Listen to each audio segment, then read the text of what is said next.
Everybody, one of the most influential black politicians in modern history is now facing one of the most important tests of his career today.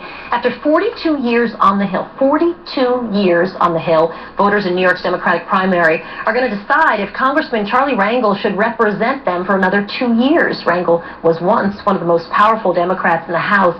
He has since, though, been scarred by a House censure for, among other things, accepting several rent-stabilized apartments for campaign offices at prices far below market value, failing to pay some taxes on a beachfront villa in the Dominican Republic, and misusing his House office to raise money for an education center that was being built in his honor. All charges that Rangel, we should note, continues to deny. The Democratic Congressman, Charlie Rangel, joins us this morning. Nice to see you, sir. Thank you for talking with us. You've got 4 opponents in this primary right now. You have Senator Espaillat, who has strong Latino support. Clyde Williams, he was talking to us this morning. Craig Schley, who's a community activist in Harlem. And Joyce Johnson, who is a businesswoman. Are you feeling confident going into this primary?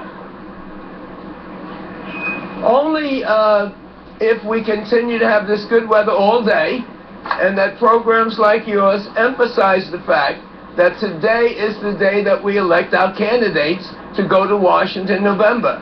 So today is the most important day. I feel confident if people recognize this is a serious time for our nation, for our community, and that I'm the only one that has the experience to know what the needs are and how we go about defining these solutions for jobs, health, and education, and a variety of other things. There are some people, sir, who would say that confidence is misplaced, and they point to the censure for ethics violations as a big problem among voters in your district. Do you not see that? No, actually, the voters already have put that behind us.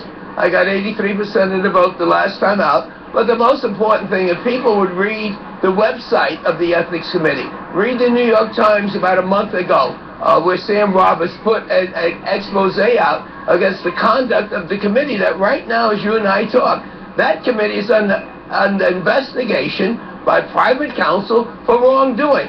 Now that's behind us. I've been elected overwhelmingly, and now the question is, who is the best person to serve the nation, the Congress, and my congressional district?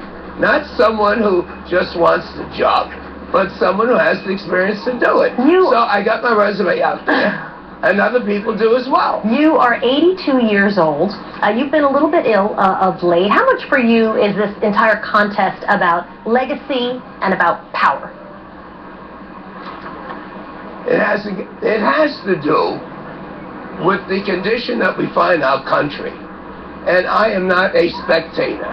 All of my dreams and aspirations about a better world, a better country, Obama has brought that to light in terms of universal health care, education as a priority, and getting America back to work.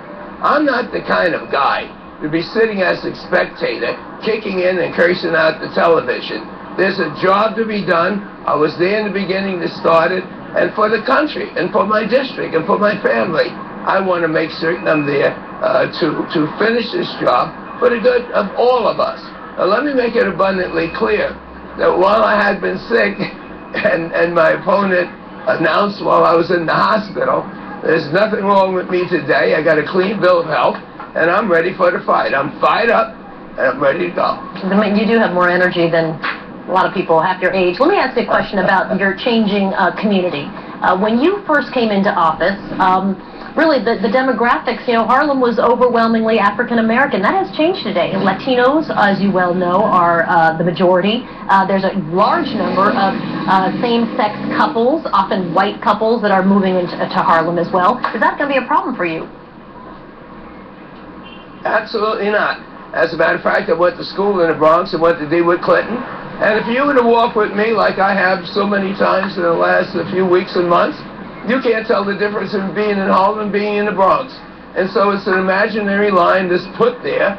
But thank God the service that I've done for my community, whether we talked about the earned income tax credit, the empowerment zone, if we're talking about tax provisions for low-income housing, the things I've been able to do for my congressional district, I've done for the country and the Bronx as well.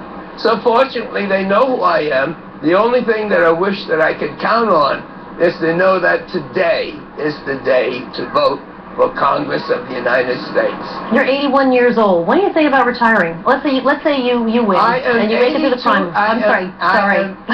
82. Sorry, sir. You want to cheat every year. I'm 82 years old. Yeah. And you say that I'm energetic for my age. Yeah, we walked around together. I know you're energetic. I don't know why you want to say that. No, you're energetic for my age, actually. I know, but I've been around my district. I've been at more places than my opponents. And so the only thing that age really means to me, it is symbolic of the experience I have as a former prosecutor, as someone that served as a state legislature, and I've been in the halls of Congress. I am a legislator with success, so I don't really just follow the vote. I lead in the vote, and you said that in the announcement. So you can't get a record like this and be 25 years old. Charlie Rangel joining us this morning, Congressman from New York. Nice to see you, sir. Thanks for being with us. I guess we'll see how it turns out on primary day today. Thank you. Still ahead.